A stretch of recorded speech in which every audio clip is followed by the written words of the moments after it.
So hello everyone, UP triple SC लेखपाल ने finally 8000 plus पदों पे वैकेंसी निकाल दिया है, जिसका फॉर्म भरना आज से यानी कि 7 तारीख से स्टार्ट हो चुका है और लास्ट डेट इसकी 28 जनवरी है। तो इस पर्टिकुलर सेशन में हम बात करेंगे कि लेखपाल आखिर क्या काम करता है, इसमें प्रमोशन होता है कि नहीं होता, अगर होता है तो कितने साल पे होता है, उसकी वर्किंग टाइम क्या होती है, कि क्या क्या काम उसे करना पड़ता है, सैलरी कितनी मिलती है इन हैंड, प्रमोशन कैसे होता है, वर्कलोड कितना होता है, वर्किंग टाइम कितना होता है और ज्वाइनिंग लोकेशन क्या होता है। तो फॉर्म भरने से पहले इस वीडियो को आप जरूर देखें ताकि आपको एक फुल डिटेल्स मिल सके इस लेखपाल के बारे में और ताकि आप ये डिसाइड कर सके कि ये जॉब आपके लायक है या नहीं। सो अगर आप चैनल पे नए हैं तो न्यू वैकेंसी और वैकेंसी से रिलेटेड पल पल की अपडेट के लिए इस चैनल को जरूर सब्सक्राइब कर लें। सो अगर हम बात करें लेखपाल को किस किस टाइप के काम करने पड़ते हैं, तो आपको बता दें कि लेखपाल रेवेन्यू डिपार्टमेंट का एक अधिकारी होता है जिसे एक या एक से अधिक विलेजेस की जिम्मेदारी संभालनी पड़ती है, जिसमें वो विलेज की सारी भूमि यानी कि लैंड का लेखा जोखा रखता है, चाहे वो कृषि से रिलेटेड लैंड हो, खेती हो या आपका आवासीय भूमि हो, उसका सारा लेखा जोखा सारा डिटेल्स ये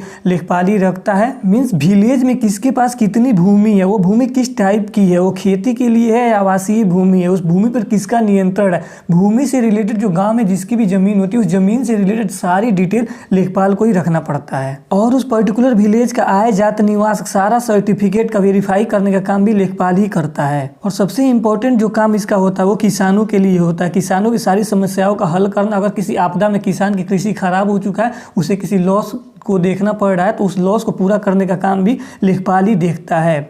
और इसके अलावा भूमि को खरीदना, बेचना, बंटवारा, ये सारा काम लेखपाल के थ्रू ही किया जाता है। नेक्स्ट अगर हम बात करें सैलरी और प्रमोशन की, तो सैलरी में इसको इन हैंड सैलरी कुल 21,000 के आसपास मिलती है, जिसमें सारी सुविधाएं उपलब्ध होती हैं, HRA TA DA सबको लेकर इसको इन हैंड सैलरी 21,000 रुपये होती है और टाइम टू टाइम इंक्रीज होकर ये 69,000 तक जाती है। अगर बात करें प्रमोशन की, तो लेखपाल को उनको सर्विस बुक के रिमार्क के आधार पर डिपार्टमेंटल प्रमोशन होता है और लेखपाल को रेवेन्यू इंस्पेक्टर के पद पे प्रमोट किया जा सकता है। नेक्स्ट अगर बात करें हम जॉब लोकेशन को, तो जब भी आपकी ज्वाइनिंग होती है तो आपको होम डिस्ट्रिक्ट या उसी स्टेट के किसी डिस्ट्रिक्ट में, आसपास के डिस्ट्रिक्ट में काम करना होता है। अगर आप किसी अदर डिस्ट्रिक्ट में आपका पोस्टिंग हो जाता है तो आप कुछ समय बाद, कुछ सालों बाद एप्लीकेशन देके अपने होम डिस्ट्रिक्ट को ले सकते हैं ज्वाइनिंग के तौर पे। तो इस जॉब की सबसे बड़ी बेनिफिट यही है कि आप इसमें होम डिस्ट्रिक्ट में काम कर सकते हैं, अपने परिवार में रह के काम कर सकते हैं। नेक्स्ट अगर हम बात करें वर्क टाइम और वर्किंग लोड को लेकर, तो वर्क टाइम इसका जो होता है वो 9 to 4 ही होता है। लेकिन एक बात आपको यहाँ क्लियरली समझ जाना चाहिए कि 9 to 4 के अलावा भी इस काम को करना पड़ता है। लेखपाल को बहुत सारे काम करने पड़ते हैं, बहुत सारा स्ट्रेस वाला ये वर्क है। तो 9 to 4 के बाद भी बहुत सारी जो गाँव की समस्याएँ होती है उनका सोल्यूशन उनको लेखपाल को देना पड़ता है। रात में भी बहुत सारे लोगों का कॉल, प्रधान का कॉल या ऐसे अधिकारियों का कॉल आ जाता है जिसको सॉल्व करना पड़ता है। अगर बात करें वर्किंग लोड को, तो आपको ही बता दें हम कि ये स्ट्रेसफुल जॉब है, इसमें आपको अनदर जॉब की तैयारी करने का बिल्कुल भी समय नहीं मिलेगा। सारे जो गवर्नमेंट स्कीम होते हैं जो गांव के लिए होते हैं, उस सारे गवर्नमेंट स्कीम को इसमें मेंटेन करना होता है।